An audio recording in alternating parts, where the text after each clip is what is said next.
Salve a tutti gentili telespettatori. E benvenuti a TG Fuori dal Comune, l'unico TG che non le a nessuno.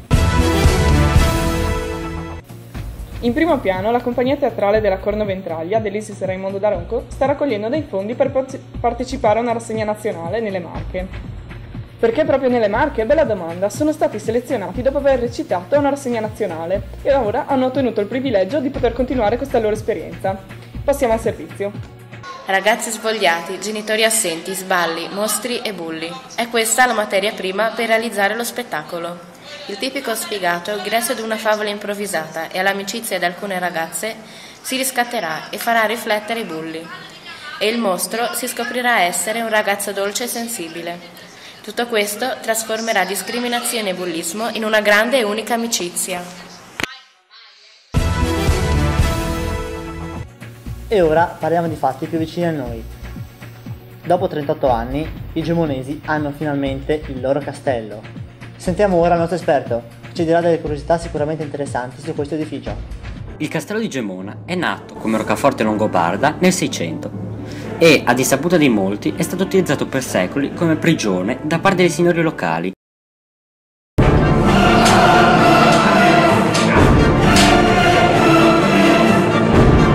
Fino al suo crollo a causa del terremoto del 1976. Finalmente, dopo ben 32.000 bulloni, 30 anni di lavori e spese pari a 3 milioni di euro, è finalmente tornato alle sue condizioni originali. L'epidemia a Crocantelle sta dilagando. Il ministro della Sanità ha dichiarato lo stato d'emergenza. La malattia provoca dipendenza patologica e non a caso gli stati africani stanno chiudendo le frontiere ai viaggiatori italiani. Ma intanto in Italia le riserve finiscono e i nostri studenti sono sempre più disperati.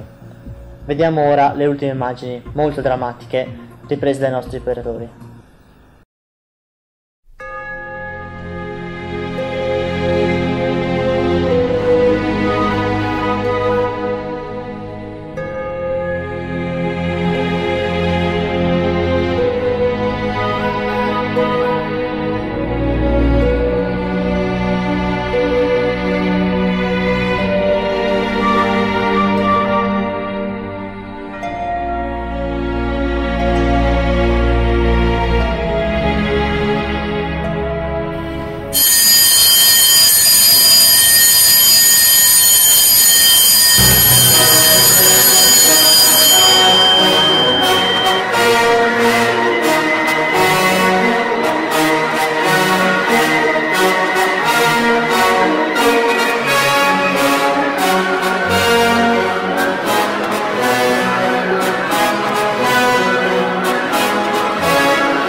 Anni fa cadeva il muro di Berlino, ma adesso c'è un nuovo muro che divide l'Istituto Isis Magrini Marchetti e soprattutto i loro studenti.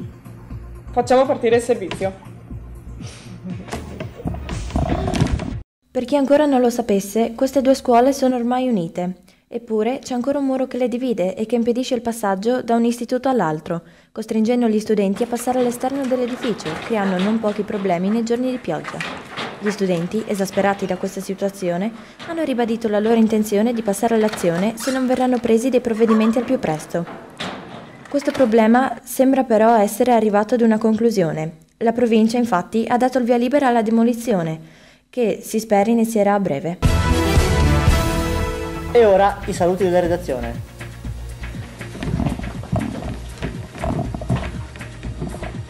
Buon Natale!